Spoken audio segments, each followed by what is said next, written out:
रांगोळी क्लासच्या पुढच्या भागामध्ये सर्वांचं स्वागत आहे.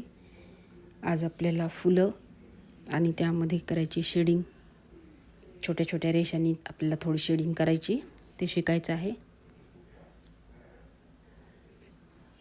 चला तर फूल आणि त्यातली शेडिंग शिकूया. माझ्यासोबत तुम्हीही सराव करा.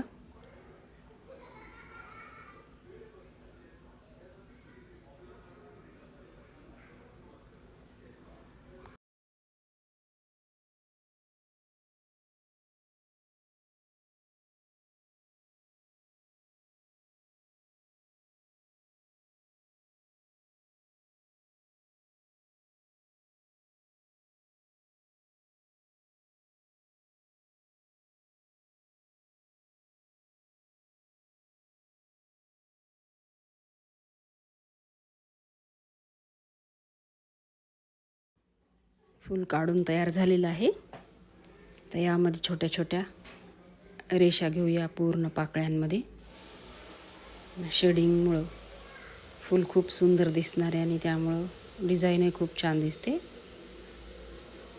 पूर्ण पाकळ्यांमध्ये अशा छोट्या छोट्या साफ रेषा घेऊन शेडिंग तयार करायची आपल्याला.